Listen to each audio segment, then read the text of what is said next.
Hello, welcome to Gardener's World. And I'm still here filming on my own. And I'm trying to get on. I'm trying to grow as much food as I can because it's not just great to have fresh food in the garden, food that is seasonal and tastes good, but also spiritually it's rewarding and really important. So hopefully more and more people will be growing something edible in their gardens. Now, in practical terms, the ground has been pretty wet this winter, but it is warming up, and particularly in these raised beds. And I'm ready to plant out some cos lettuce. This is Lobjoy's cos, which I love. It's a really big cos lettuce, and there's a real taste to it. Now, I've grown these in plugs. And the reason for doing that is to get individual plants that I can space out well. But if you haven't started yet, there's plenty of time to sow some lettuce, get hold of some seed, sprinkle them thinly in a row, and then you can thin them out. These really should be spaced at least 9 inches and even a foot apart so they can develop into nice, strong plants. This spacing in raised beds means that you actually don't waste any space, and you're going to get plenty of lettuce.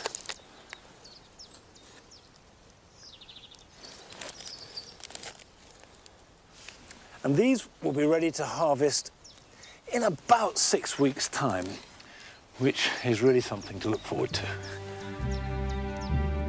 On today's programme, Rachel nurtures her love of herbs, and in particular those favourites that she always turns to first. We visit the garden of Juan Carlos, who has created an extraordinary urban retreat in the smallest of spaces. And I'll be moving plants, sowing more, and doing some pruning here at Longmeadow.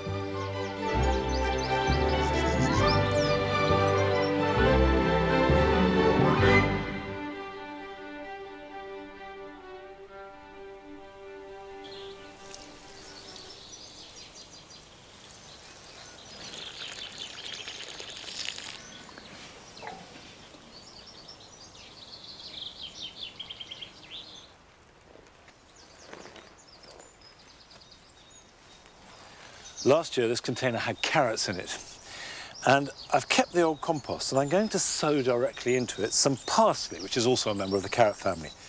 Now, normally, it's not a good idea to reuse old compost, and I would say you should always refresh it, but these are not normal times. So if you can't get compost, and some people have been having some problems with that, reuse old compost, use soil, use whatever you can get, because in the end, it's better to use something than nothing. And remember, if you're planting in any kind of container, make sure that there are holes in the bottom for drainage. And normally, I don't actually direct sow parsley into the ground. I've got a tray of seedlings here. These are flat leaf parsley, hundreds of plants. So these will all be pricked out into individual pots, grown on, and then planted out in about 4 weeks' time. However, you can grow parsley perfectly well just by sprinkling some seeds into old compost, into any old container. And I want to grow more parsley because parsley is a fantastic herb. It's good for you. It tastes marvellous, but you do need to keep sowing new parsley to get a good, decent supply. So just a few seeds like that. And that's all you need. Sprinkle them lightly over the compost. There we go. Lightly work your hands over it to cover them up, and then water it, and that's all you have to do until the seedlings start to appear.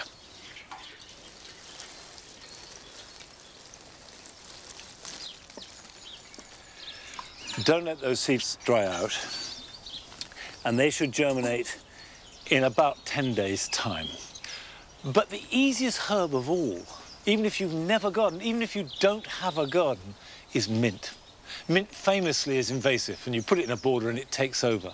But if you've got a windowsill, you can grow yourself a really good supply of mint, much better than anything you can buy.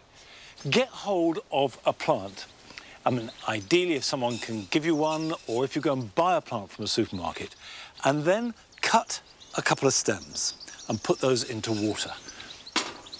And I've got some here.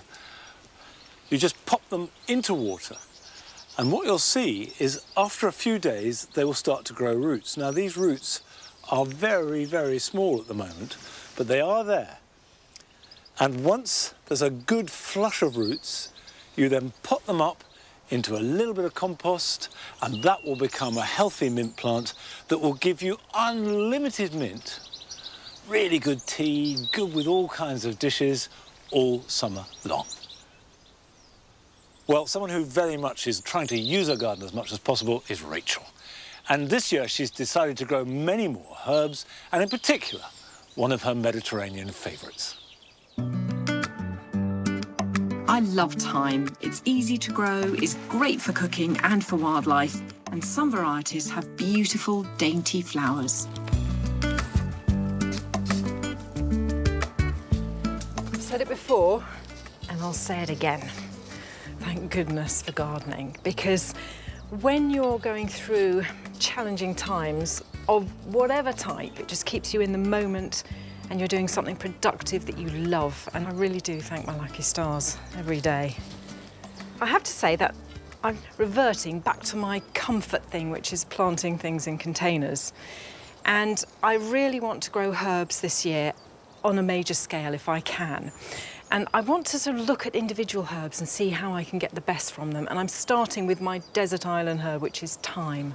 I just couldn't be without it. I've already partially filled the container with a soil-based compost, and then I've added in a little bit of a peat-free multi-purpose and a good few handfuls of this, which is horticultural grit, you can see. And that's just going to really open it up and give us some great drainage in there, because they like it hot, they like it sunny, and they like lots of drainage in the soil as well.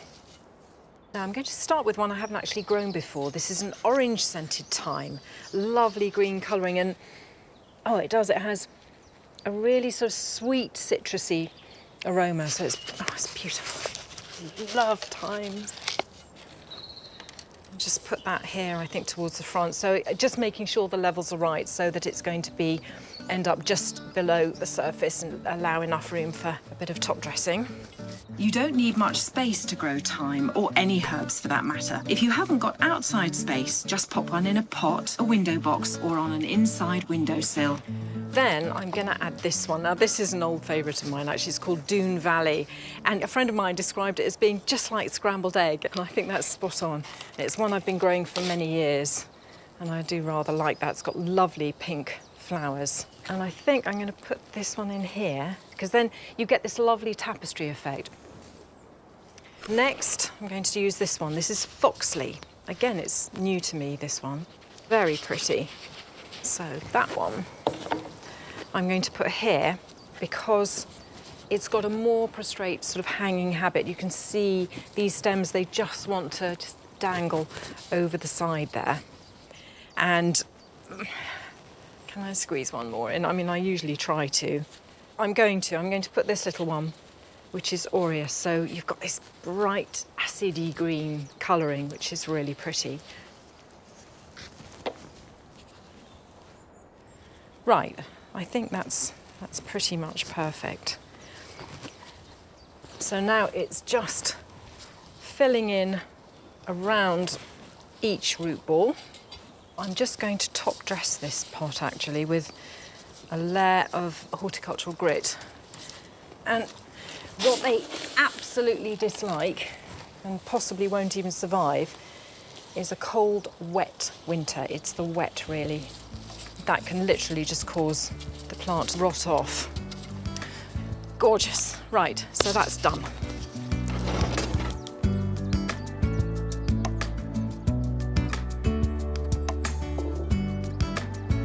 I'm filling this big old tub with Thymus vulgaris, our most popular thyme, and the one most often used in cooking. So I'm growing lots of it. As with any container for herbs, always make sure there are drainage holes in the bottom, especially important with thyme. I've been rummaging around, seeing what I can find. And I thought, well, you know, mop bucket. I mean, these galvanised things are actually rather attractive. And this has got this lovely bit of sort of, these lovely holes in here already. Great drainage, so I can put one plant in there and another in this. drainage holes, of course, in the bottom again. Right, so in goes the compost. And I've got everything now from my bog standard common times. I've got things here that you can find by mail order. But sometimes I think it's just worth going the extra mile and finding a specialist nursery who's got something a bit more unusual. This one I really like the look of. It's called Peter Davis, and it's just got that kind of really different habit. It's very upright. It's a slightly punky thyme, if I dare say. It's got that sort of haircut. Right, there we go. Most thymes are evergreen, so the leaves can be used all year round, fresh or dried. The best time to pick the leaves is early summer, when the plant is at its most productive, before flowering. And once the plant's flowered, trim it back to encourage fresh, new leaves. Right. Now in this funny little bit here, I'm going to try Jacka's Red Eye Thyme. Now this is one of a series of new thymes which have been bred to make sure that there's a sort of really long flowering period here in the UK. But the real thing about it that makes it special is the colour of the flowers, which is a very, very reddish pink, really quite a dramatic dark colour. I think it'll be happy, and there, you see that will just dangle there over the edges. I have to say, it really is worth the effort to contact these nurseries, and many of them, under current circumstances where you can't go, what you can do is contact them via mail order. You can give them a ring, give your order and pay for it without having to actually go and pot around the nursery. You can still get all the pleasure, something beautiful to look at, something for the bees, something to eat. There's still a lot to celebrate.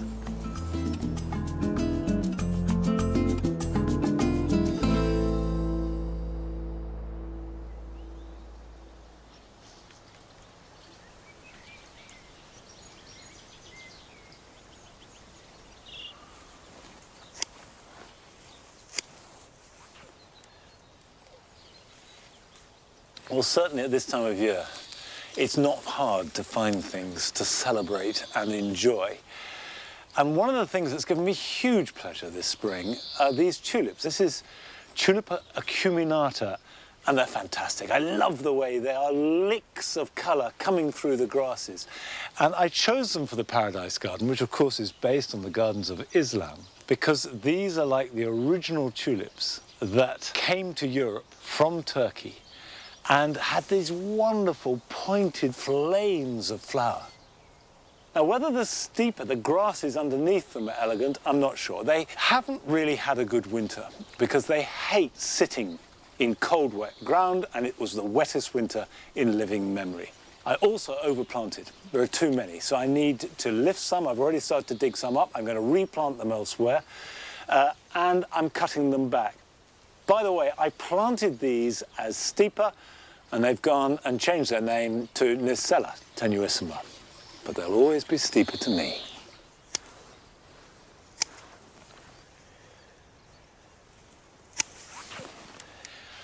There's no doubt about it that the Paradise Garden doesn't really fit in with the rest of the garden here at Longmeadow. It's derived from a culture and a climate that is very different to the local one here, and I think that's great. I find it inspiring and fun to do. And you don't need a big space to take a theme and really develop it well. We went to North London to visit the Islington home of Juan Carlos, where he has made something truly extraordinary in a tiny space. I live and work in London. After a busy day at work, I can't wait to come in the garden. It very much feels like my haven, my sanctuary. I love it. I moved into the flat back in 2010. When I came in, the first thing I saw was an empty space, boring space, I must say. So I built a raised bed, first in wood, now it's in steel. Then came the big architectural feature. So the first thing was the tree ferns. the Fascia japonica on one corner and the Japanese maple. So that was basically the frame of the garden. And over time, it just grew organically.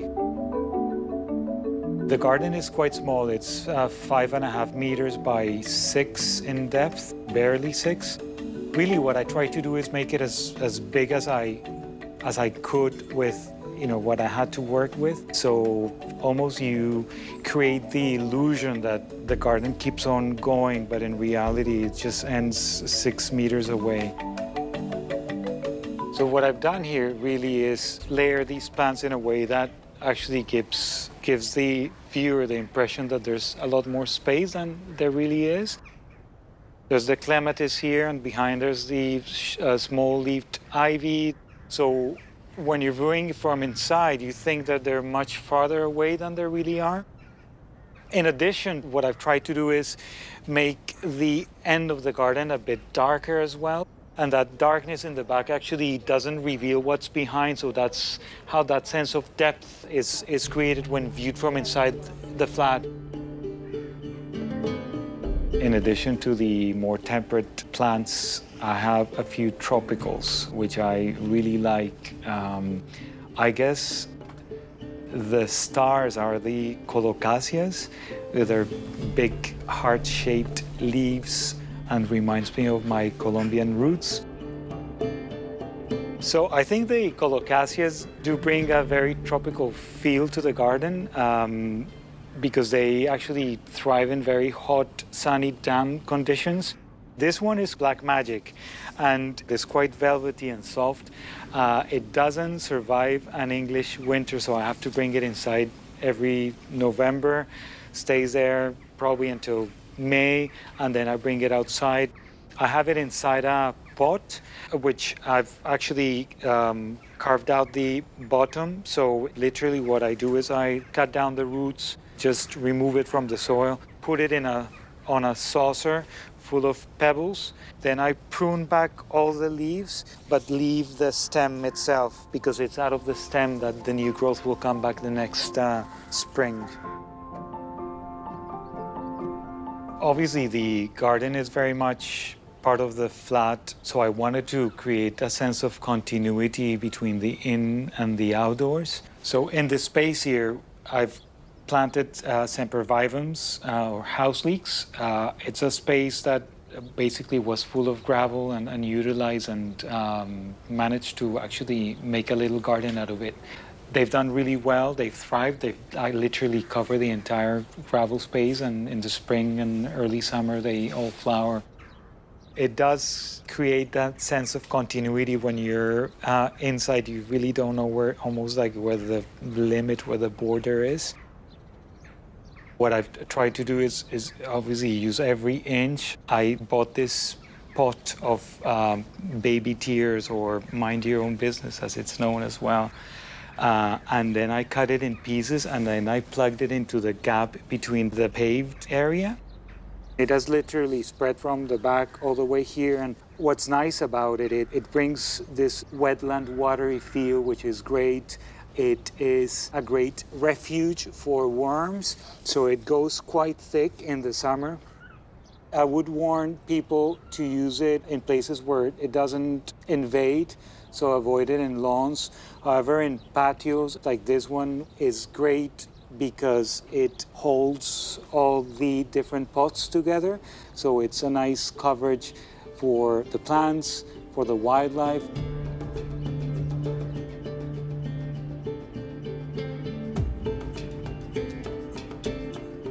The garden not only brings me joy and brings nature to home, but also it feels very, very Colombian, very tropical.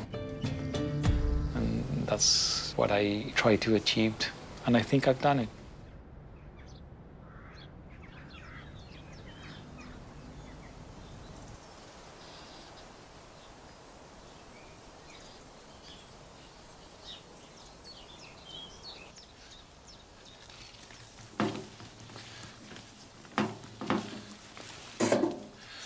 I do think that is a beautiful garden. And when you think that the whole of his garden is not much bigger than this one bed, it shows you that no garden is ever too small to be special. And Juan Carlos's garden is part of the National Garden Scheme. Now, of course, none of these gardens are open at the moment, so we can't visit in real life. But if you go to the NGS website, they do have virtual tours of some of their gardens. It's not as good as the real thing, but it does make a very good alternative.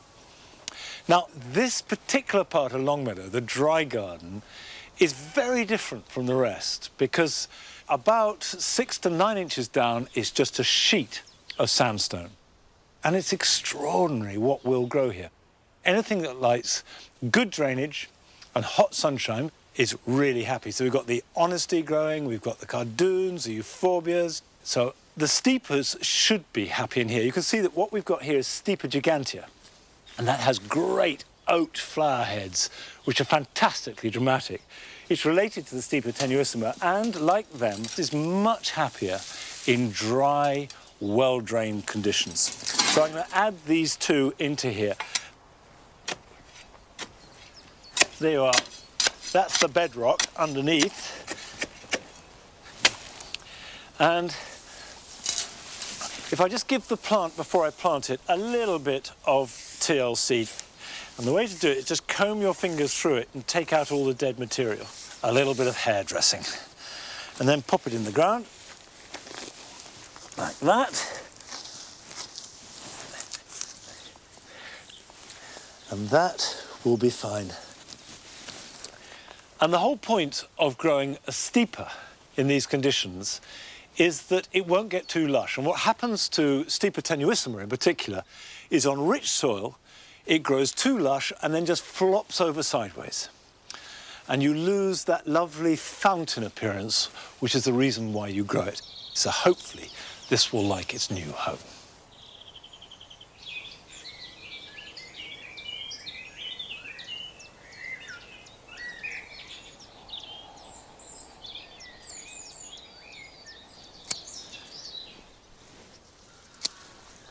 This is Lanarth White.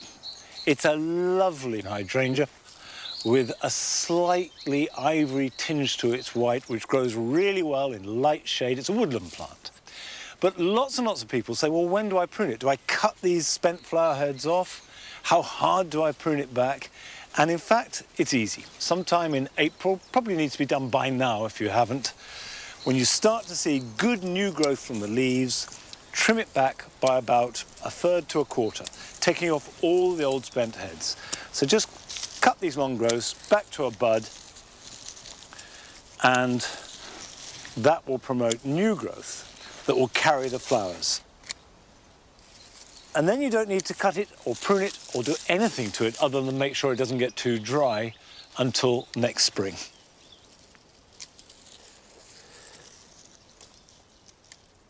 That's good. This is a job actually I've been meaning to do for weeks. But here are some jobs for you this weekend. If, like me, you sow beetroot into plugs or blocks, now is the time to plant them out. I planted mine in groups, so I'm leaving plenty of space for the roots to expand and they can be dug up as a batch. If you haven't sown any already, it's not too late to sow the seed direct into the ground, leaving 1 inch or 2 between each seed and room between the rows to weed.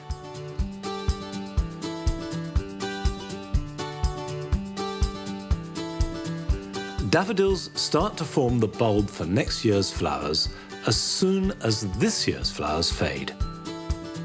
In order that all the energy of the plant can go into creating next year's display, snap off the seed heads, but leave the stem and the leaves to die back naturally.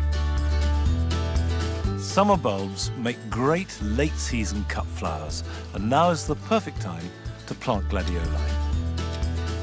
Because the stems are tall and they can be top-heavy, make sure they're planted good and deep.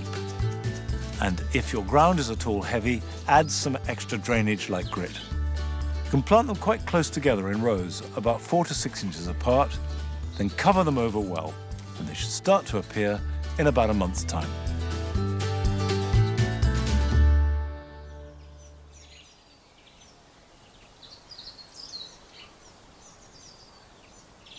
It's so nice to have a bit of sunshine that the dogs and I can lie in. And by the way, you may be wondering who this little person is. This is Patty, the smallest dog we've ever owned, but by far the bossiest. And we've had her for about 6 months now. She's not yet a year old. And she loves the garden. Wherever I go, Patty follows, and she's part of the gang. So you're going to be seeing a lot more of her. And we want to see more of your gardens too. Thank you so much for the hundreds of you that have sent in fascinating, funny, inspiring films to share with us all. And we'll be showing you as many as we can in the weeks to come. This week, we meet Elliot and Alice in East Sussex. But first, in Leeds, Mothin and his daughter, Khadija. So we're inside the house, and this is where most of my delicate plants are. Some of them are getting quite big for the pots that they're in. So we're going to transfer these and we'll pot them into larger pots. This is a jackfruit. If you don't know what a jackfruit is, you're missing out, because they're the largest fruit in the world. They're the Bangladeshi national fruit, and they're my absolute favourite. So we'll take these downstairs and we'll pot these up. So if you can carry that one for me. So we'll fill these up. Don't you need the wood chips? Yeah, you're right. The reason that we add these wood chips into the bottom like this is it'll provide drainage, but as well as that, wood holds on to moisture. It's one of those things that we try and do here, is try and grow as many vegetables and crops that have a connection to Bangladesh. Well done. Muddy hands. You did a really good job there. Well done. Today we're going to look at the plants that we've been growing and the raised beds that we've made over the last week. What have we got then? Leeks, tomatoes and chilies, peas and beans and munch too over there. So the raised beds, we've completed 4 of the 5 that we're going to make, and we're going to make a fence because of the dog. Show them what Buster is like when we try and do stuff on the raised beds.